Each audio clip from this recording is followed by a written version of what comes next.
Hey everybody, welcome to DCC College. I am Hector Cruz, your host. We are very, very glad that you all have joined us. I am very lucky to be joined by an esteemed group of judges and writers. I'm so happy for all of these people to be here. Let's go around and I'll introduce everybody. I'll start with myself. I'm Hector Cruz. If you've ever listened to Glowburn, I'm the audio wizard behind the scenes. So do all the little intros and all the little weird sounds and all that good stuff. I discovered DCC around maybe 2015, 2016, and loved it ever since. My first adventure that I played was Forrest Gary's Beyond the Silver Screen, and just loved it. It's fantastic. So that's a little bit about me. And let's go to Marzio Mushedre. Of course you had to come to me. I'm going to take this whole hour talking about me. Should have went to somebody else. But okay, my name's Marzio Mushedre. People who might know me from some of the things I've written, all of them for DCC. Star Wound of Abaddon, Steel and Fury, the newest holiday adventure, Doom that came to Christmas Town. Actually, I have the last adventure in the DCC line, number 99, Star Wound of Abaddon, and the last holiday adventure. So I think that's pretty cool that I've taken stranglehold of the Goodman writing room. Other than that, I've written one other thing, and it's for Weird Frontiers. It has yet to be even announced. So, I mean, that's who I am. Real quick, used to game as a kid, stopped for a long time, came back, and it's DCC, and it's been DCC now for a long time. So awesome. And with that, let's go to Stephen Newton. Woo! Hey guys, good to see you. Hector, thank you for having me on the show. I'm Stephen Newton. I've been with DCC since it's a role-playing game inception. I've been with Goodman Games for a lot longer in terms of being a player on that system. I've written some things. I guess I didn't have the last holiday adventure. Thanks, Mario. But I've done They Serve Brandel in Red, Corpse of Love Built, Last Will and Testament of Obadiah Feltner, and I've got a new one coming out called The Omnivary of Eden for MCC. So I'm really happy to be here with all you guys. So thank you so much for having me on. Awesome. And let's go to Judge Sarah Brown. Hi, I have been running DCC for the Road Crew since 2014. I think that was my first game. I am mostly a judge. I do have a small YouTube channel called You're No Hero, which I am terrible at posting at. But if I mention it here, maybe it'll give me the impetus to get some new videos out. So yeah, DCC is my game. I enjoy running it. I enjoy playing it. Awesome. Thank you.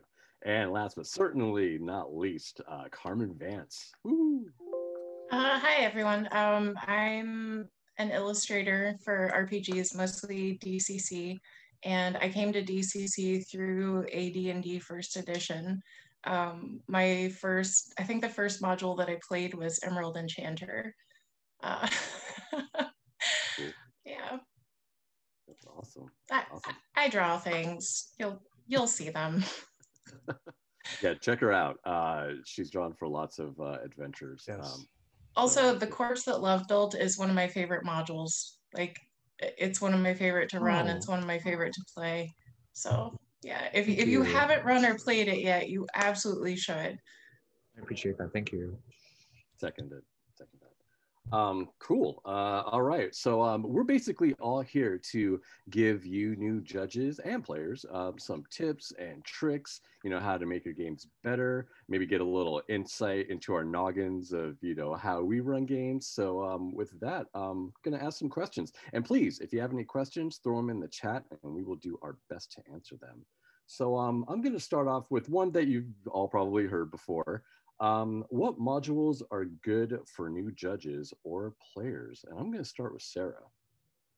My first thought with this one is Nebben Pendlebrook, Perilous Pantry. It's a Purple Sorcerer module, I believe, and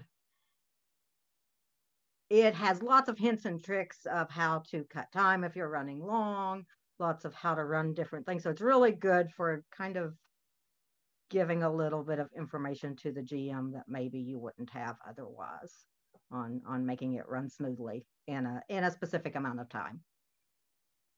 Awesome. Great answer. And Steven, what about you?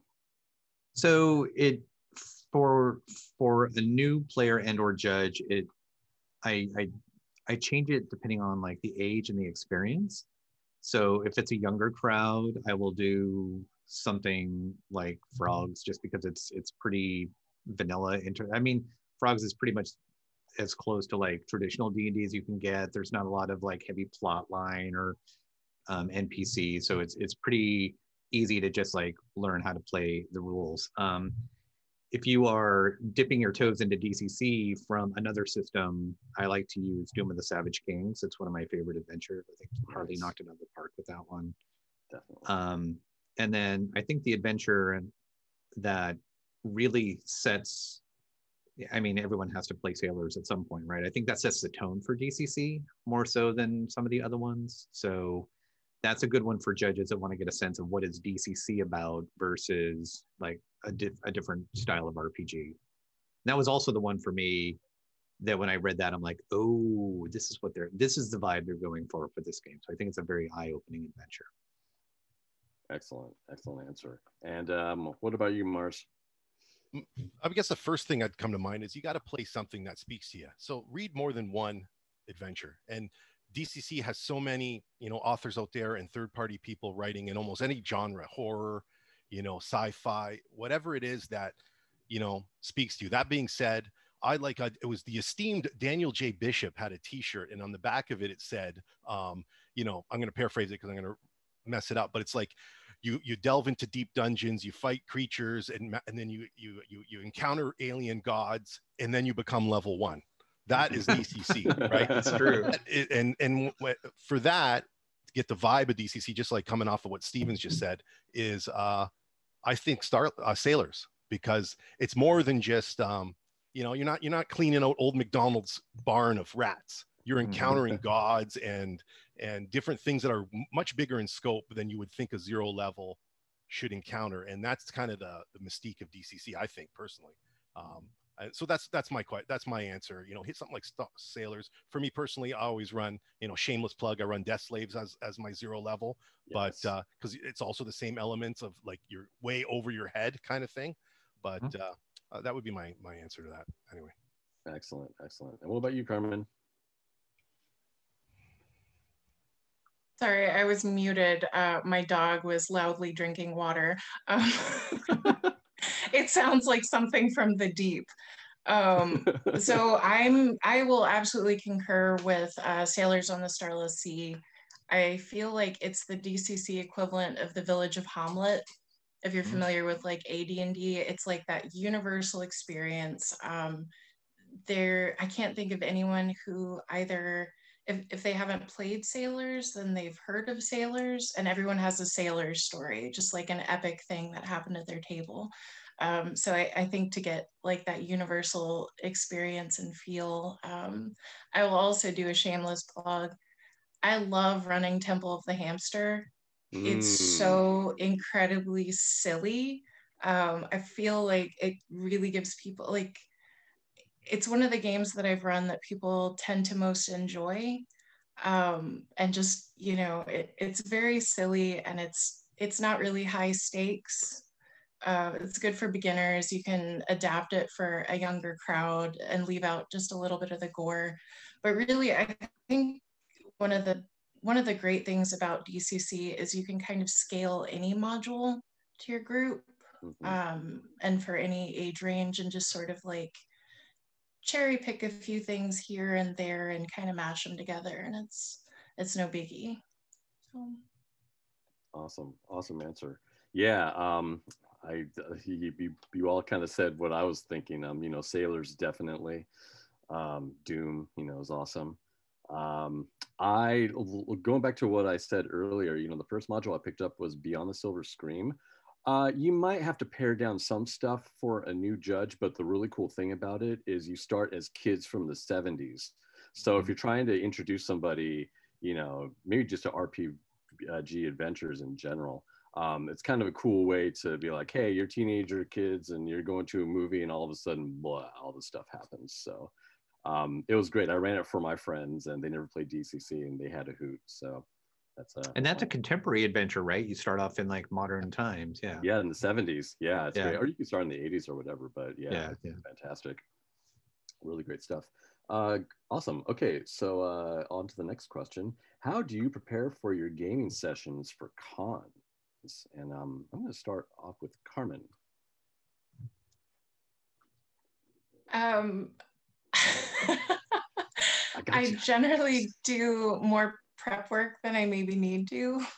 Yeah, just reading through the module, and I'll usually play test it for friends beforehand just to see if there's like any rough patches or if there's something that I'm maybe not communicating as clearly, and kind of get a feel for which way players tend to want to head.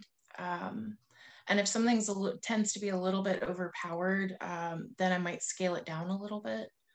But yeah, as far as preparing for cons, just like knowing absolutely what room you're going to be in, what table you're going to be in, that you have your maps and modules. I usually like, I'll print out my module, like I'll scan it and make a second copy and then just highlight everything I need to, like monsters in green, my tables in yellow, just that way I can interact with the group more and not be just staring at a piece of paper and reading things off. I think it makes everything flow just a little bit better. Oh, and making extra character sheets. So it seems like if I have 5 or 6 people register for my games, like I'll usually get a few stragglers or people that just like, you know, maybe their game ended early or they're looking around and seeing what's up. And I like to bring anyone possible into DCC. So I always just grab an extra chair.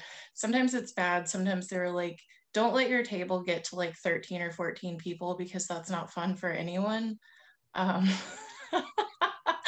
But yeah, if you think you're going to have 5 or 6 players, just, you know, go ahead and roll up a few extra characters just in case. And I think that's my best advice. No, that's great. Great stuff. What about you, Sarah? I have been running a lot of sandboxes because I also like to over prepare, so it kind of stops me from over preparing.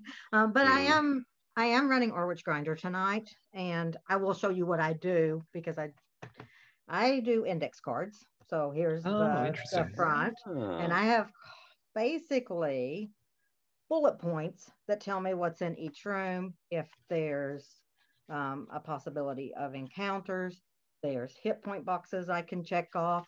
I'm real quick able to tell what's in a book, what's in a room, sorry, without having to, like Carmen said, be in the module the whole time. It creates the least barrier between me and the players.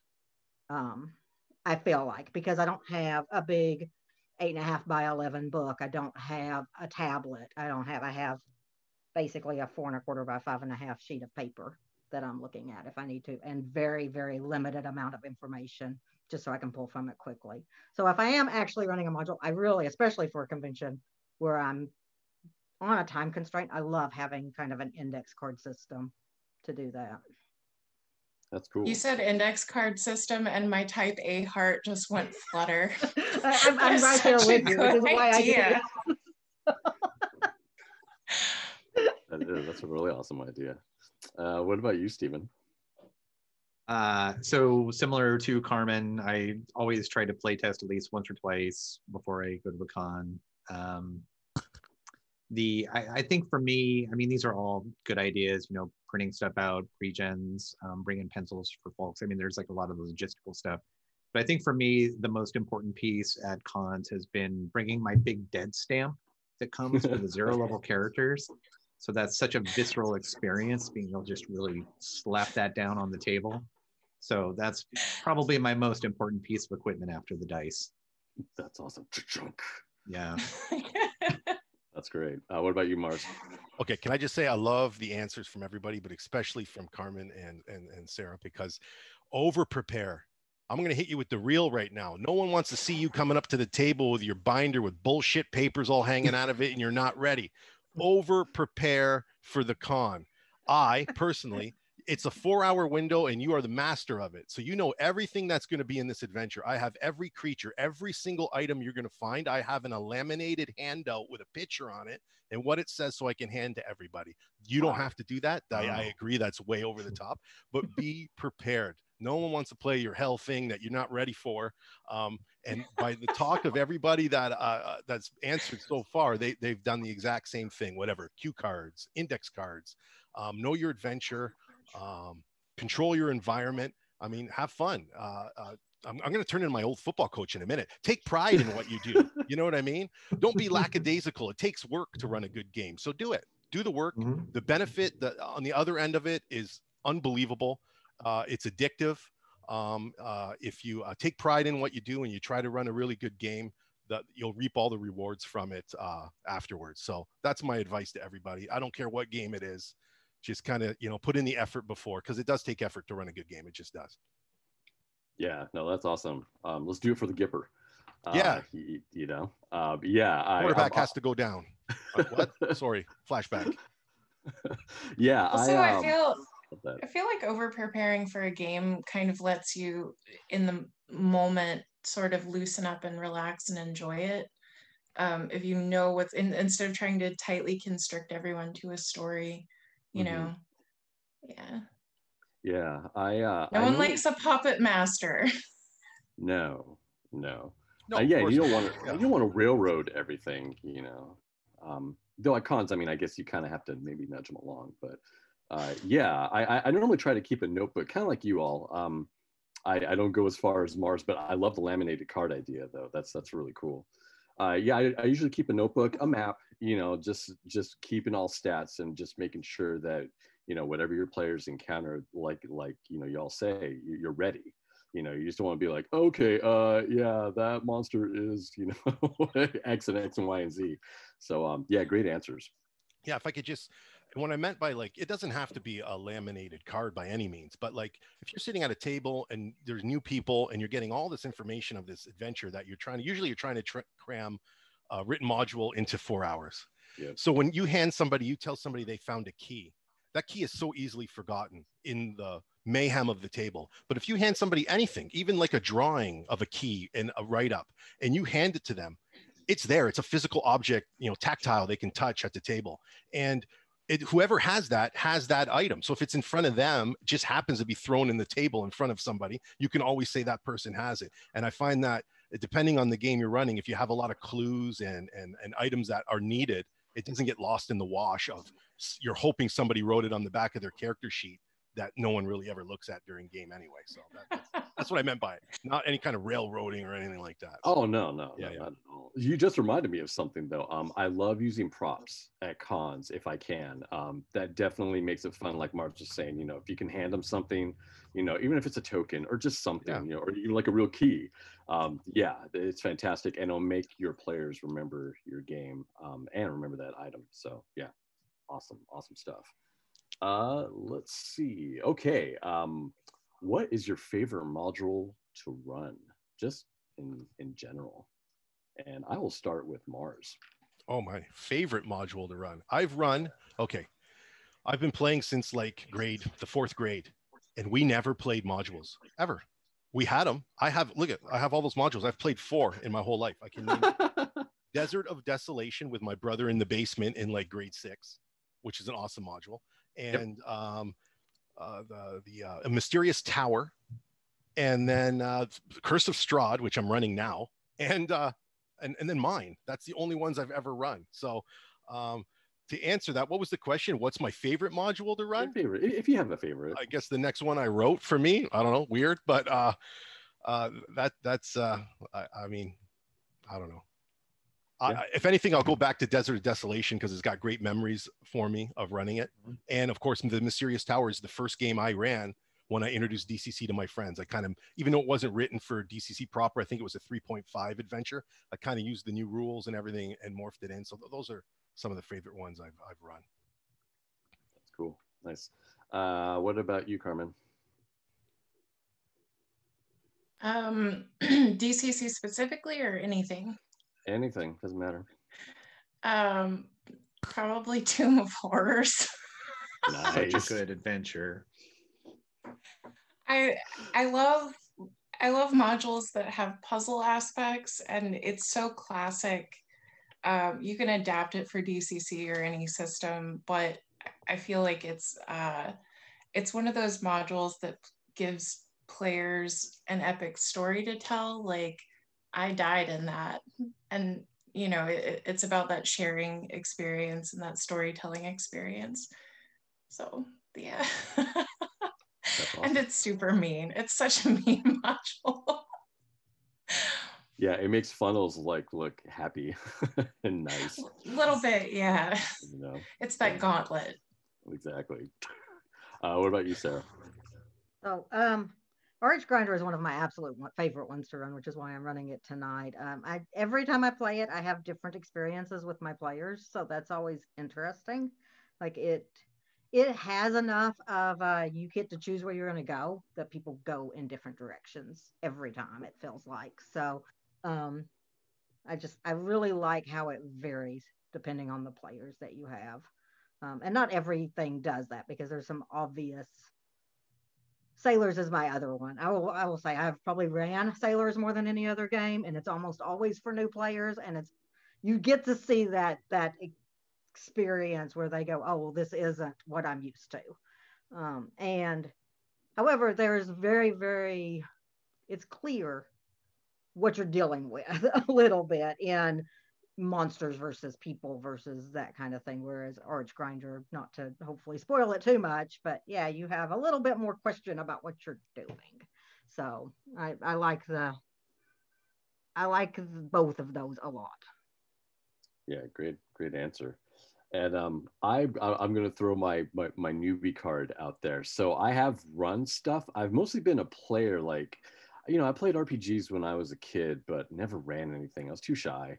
And you know, the times where I have played in games, the judges were just kind of dicks, you know. So you know, so I mean, like I had fun, you know, and stuff, but I actually gravitated more towards RPGs. This is gonna sound probably kind of lame, but like in the late 90s, I started getting into video game RPGs, and that's kind of where I kind of dipped my toe into it.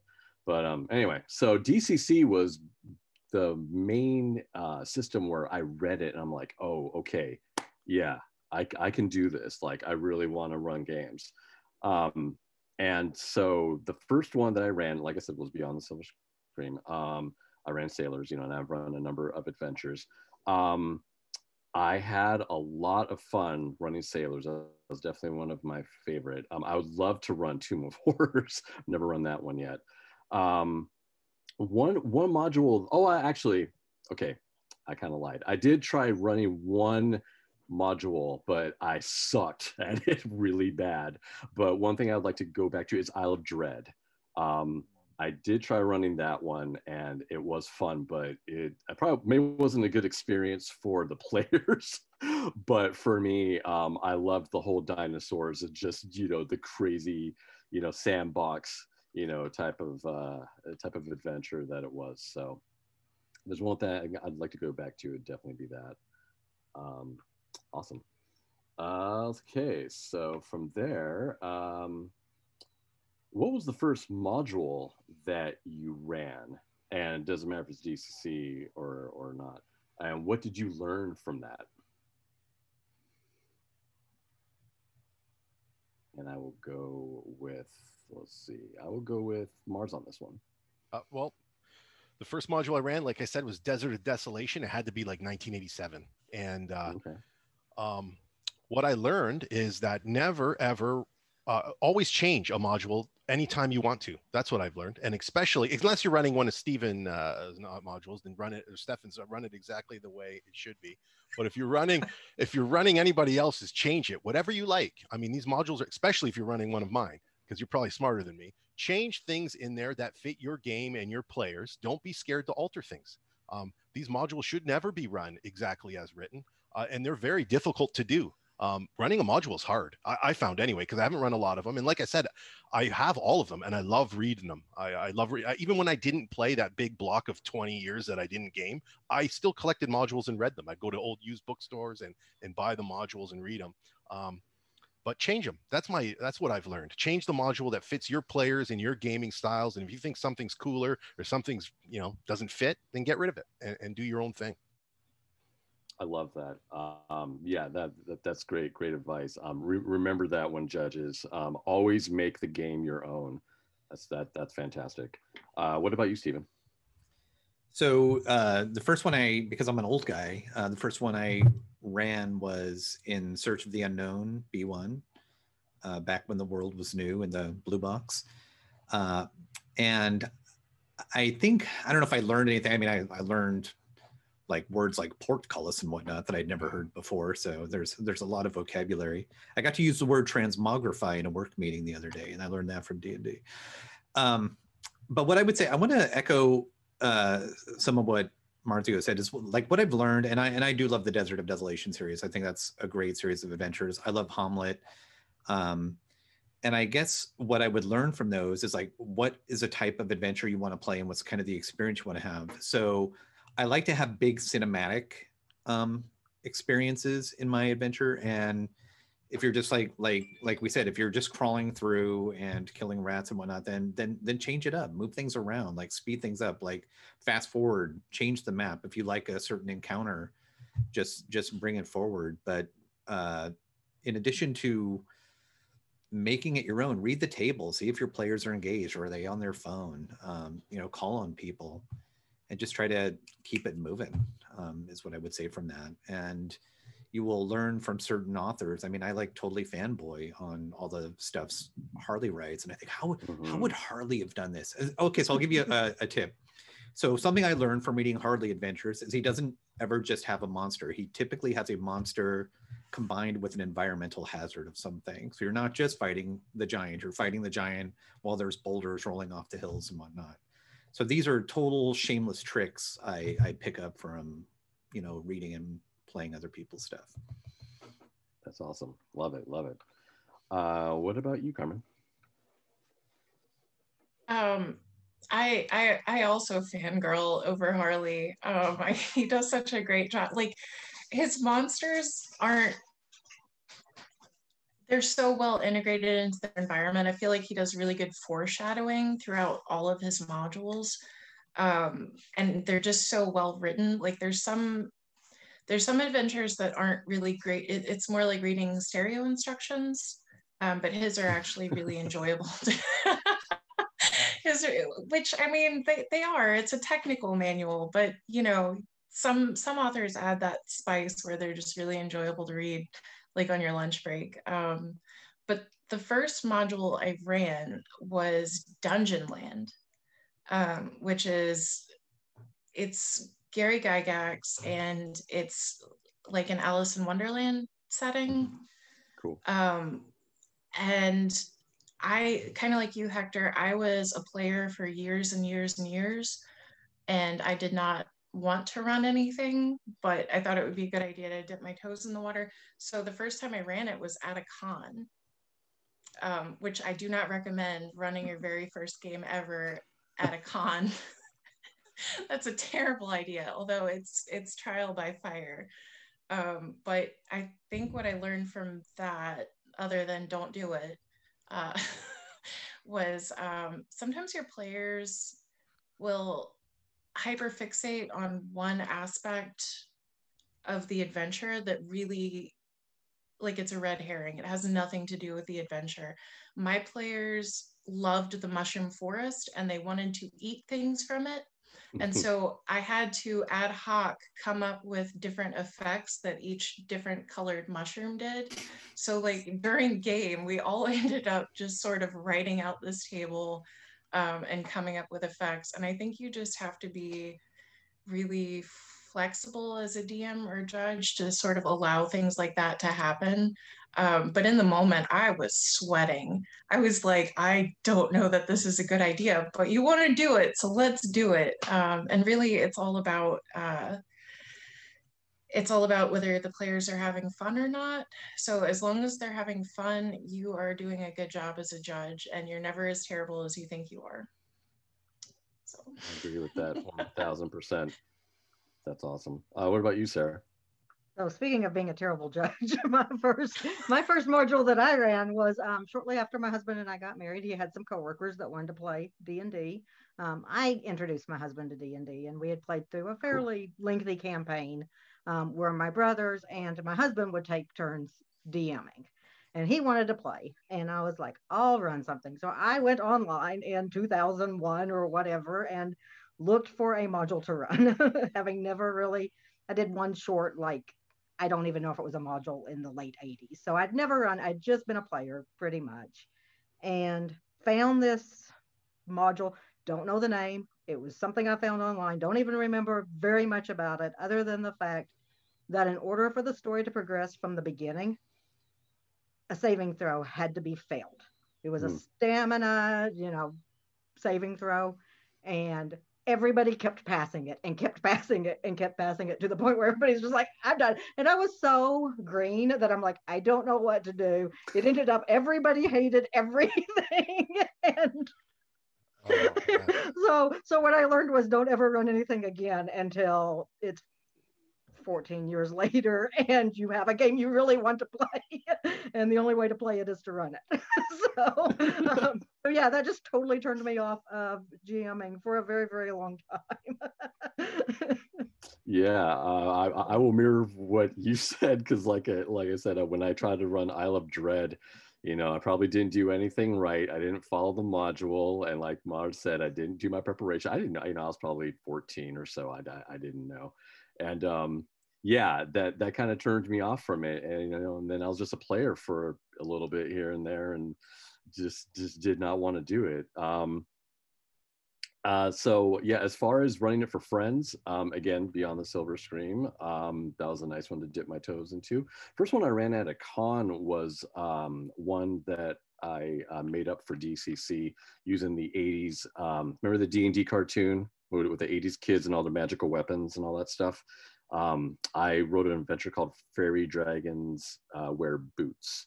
And that was a lot of fun. Nice. So I kind of watched a lot of cartoons. I think it was on YouTube at the time. While listening to Sabbath, I guess. Yeah, basically.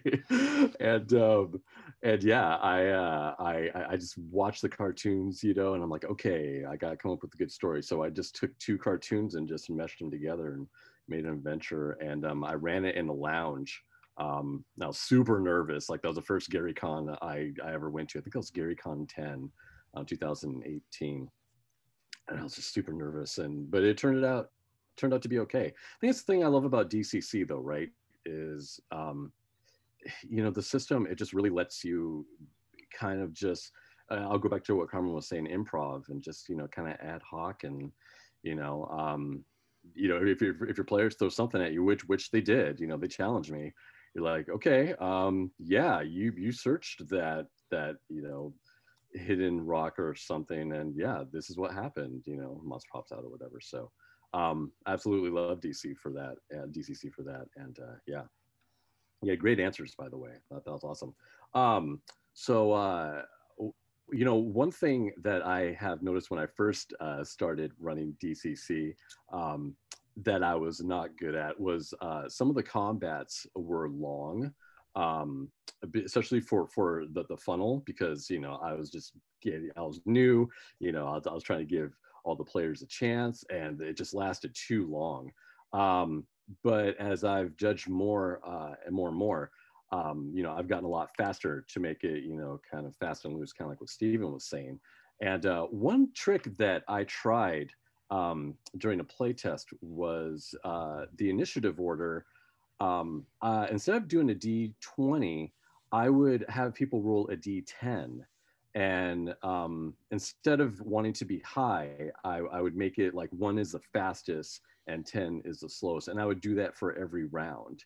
And I don't know if it made the combat necessarily faster, but it made it a little more dramatic. So the players were a little more engaged, and that's one tip I have for that. So yeah, going to Sarah, what is there anything that you've done that has made your combat faster, or anything that you've tried? So even in a funnel, I have every character roll their own initiative. So we'll have, wow. everybody has 4. On the back of, it's a Goodman Games product. It's like an adventure campaign guide. There's an initiative tracker that goes up to 30. And I just start naming names, or naming numbers. And as soon as somebody tells me that they've hit that number, I write their name down and they go. And then I have that initiative order. And it gives everybody kind of that, you're not doing group initiative where that person who rolled 1 has to wait until all the way through before they get to do anything. So, and it's worked fairly well for me. It's handy to have something with numbers already on it to write down stuff, because somebody will be like, oh, you'll start counting down and somebody will have missed theirs. And they'll be like, oh no, I was an 18. So you can go back up and write theirs at 18. Instead of having to try to make space on something. But yeah, that's worked really well for me in trying to keep everybody going, because they're likely going to have something towards the top of the initiative, something towards the middle, and something towards the end in that way. And I enjoy that. That's great. That's awesome. What about you, Stephen? So one trick I learned from Terry Olson is I use a little dry erase board now for initiative tracking. And the tip I've learned, especially with some of my more advanced players, like I've got like beginner groups and advanced groups, is I give chores to people. So I will say, okay, so Carmen, please, you keep track of initiative in this round for everybody, so they kind of know what it is. If somebody casts a spell, or if like a monster casts a spell, I will ask, Sarah, could you look up the effects of this for me? And so everyone just kind of stays engaged, so it's not just all about me. But I will hand wave a lot of stuff. So if you've been now fighting these things for 3 rounds, I will ask the table, I'm like, you want to finish this out, or should we just say you guys cleared this out so we can get into the next room? And just kind of see if they, because some people like the closure of getting, inflicting every last hit point, but some like, let's just keep going. So just move things along. That's cool. You totally hear that. What about you, Carmen? I will be stealing all of your ideas.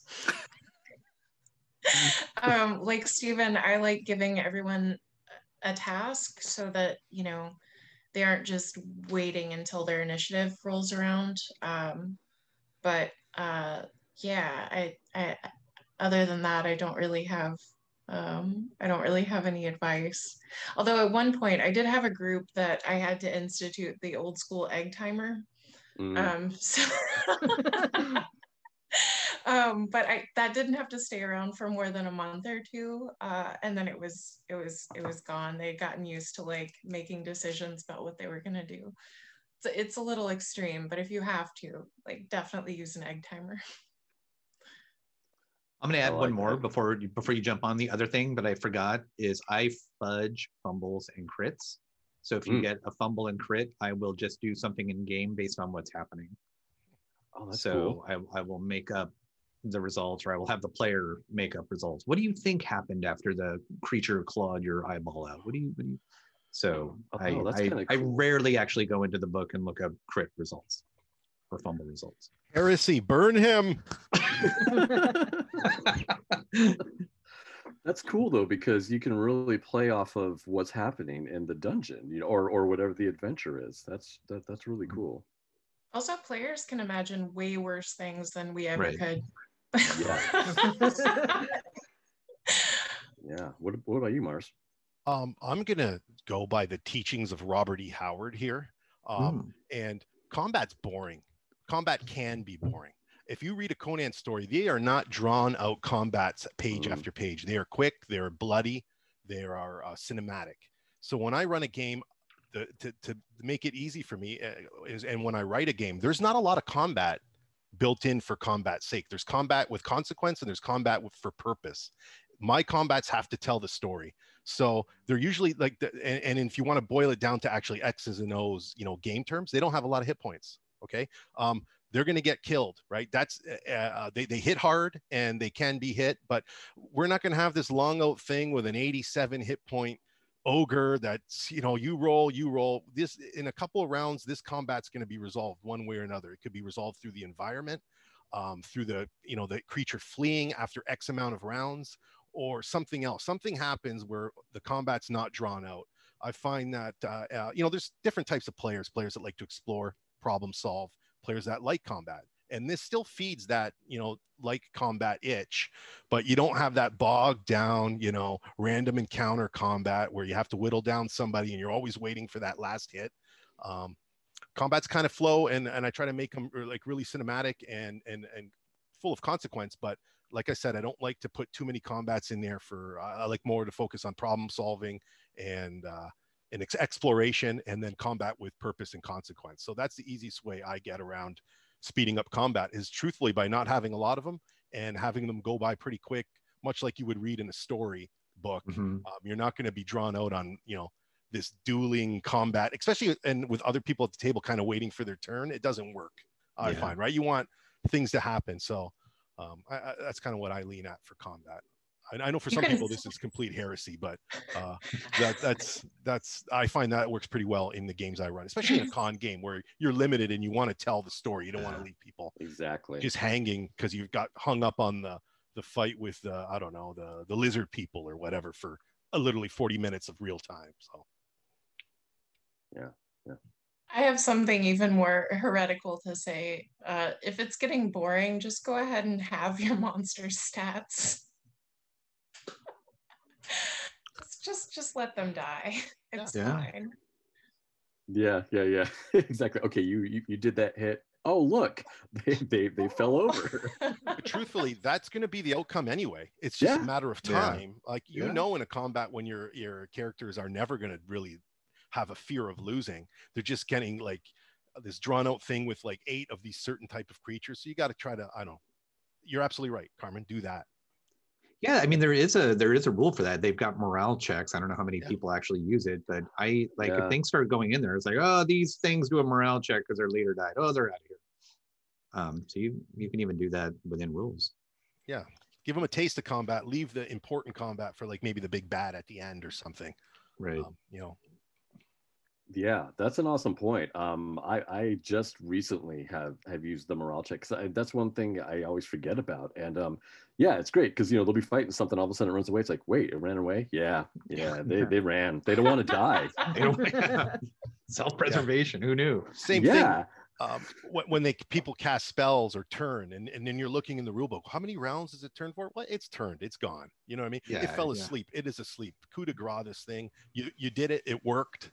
And I bring this up because Sarah's story, the first time I ran anything, I ran my own little written thing, and I was a player for a long time. And this is in high school. I ran a game, and it sucked. It sucked so bad. My friends still laugh about it. And I was like following the rules, and I remember like they were going through tunnels, and they were getting attacked by giant ants. And I don't know, what am I, like some kind of scientist? I had every like freaking ant in this hive that they had to kill before they can get out of this hive. It's the worst dungeon design in the history of dungeon design, worst GMing possible. And they quit. They just like, this game sucks. And I'm like, you know what? You're right. I suck as a GM. And I never played again until I picked up and wrote Desolations of Eternity. That's the next time I ever ran anything. I've never run anything since that. And those early adventures. Yeah, and I just assumed that, you know, I'm a way better player than I'm a GM. Our GM's great. My home GM is fantastic. And I'm like, you know, I'm kind of treading an unknown territory here. Let's leave it to the experts, and I'll play my barbarian class that I'm good at, and we'll keep on going. So that's where it kind of grew out of, like, I learned that these tedious combats are just, but you don't see it, man. You're so green. You're trying to follow the rules. In the books. It says these ants have this amount of hit points and there's 85 of them. So you're going to fight all damn 85 of them. Bad news. My 8th grade DM fail was I made my players keep track of the material components for spells. Well, do you have an ostrich feather? And so they were all like, all the inventory, they're like, this sucks so bad. Yes, it does. But it's funny, you don't learn that until you play. No. Right. It's like driving a car. You know, you can be the greatest hand-eye coordination guy. You got to drive for a bit before you get comfortable with driving. And the same thing with playing a game. Even like the idea of counting experience points, like how much math did we do as a kid? Like so much math. Why weren't we just like leveling when the story told us to? That would have been so much easier and cooler. You know, I know that's one of the things that I look back on. I'm like, that is a really stupid thing we did. Like, count up how much gold the thief got, and it was like so much math.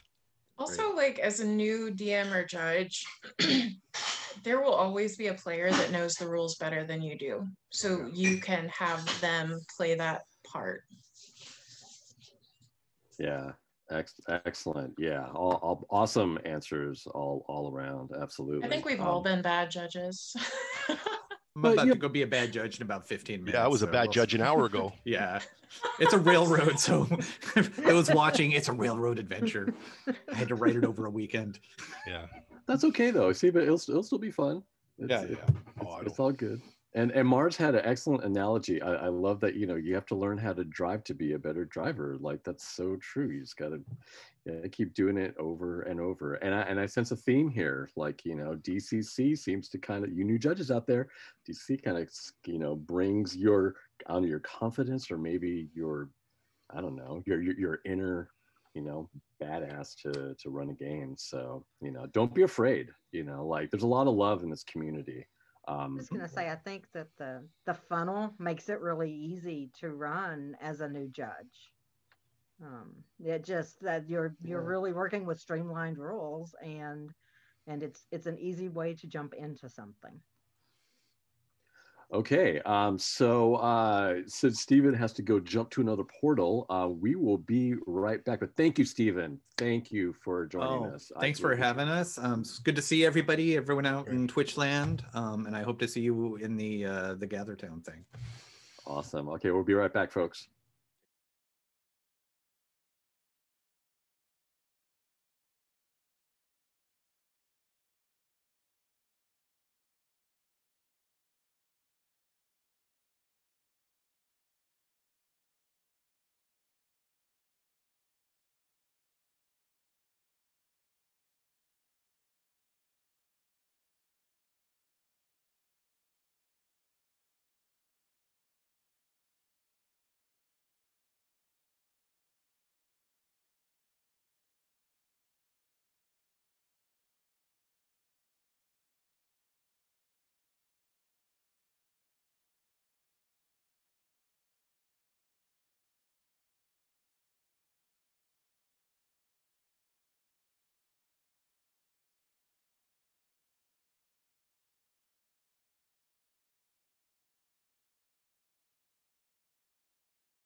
Hey everybody, we're back, and Stephen is off to his another dimension. Hope you're having fun watching this so far. So yeah, that was a great answer from that last one. Talking about new players, we might have touched on this, but how do you all make new players feel welcome at your table? Like any hints or tips or tricks? I know one thing that I've done.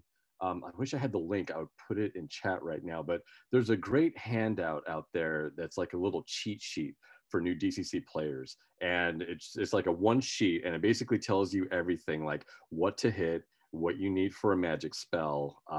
When you die, like, you have to do your roll under check and how many levels and all that good stuff. And I try to do that. And I also try to, if a player is shy, at the table, I will try to make sure that they feel included, like, oh, hey, what is your character doing while, all of this is happening, if they're investigating or, whatnot, or searching for something. So, yeah, with that, how about you, Carmen?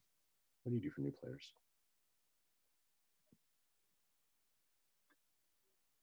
Sorry. I think people are often worried about the dice. They're concerned about the weird dice, first of all, especially if they're new to DCC and they're used to those. But I've had players approach me before a game and say, I don't know which one to roll. So I made, along with the pre-gens that I make for cons, I make a little index card that says like, roll this for this, roll this for this. So it's just like a quick reference sheet. And it's attached to whatever character, whatever class you have. So I found that to be really helpful, but also just being really active in calling on them on the table. Like, hey, you, what do you want to do next? Because some people just want to slide to the sidelines and watch it, but it is a participatory sport. Like, Right.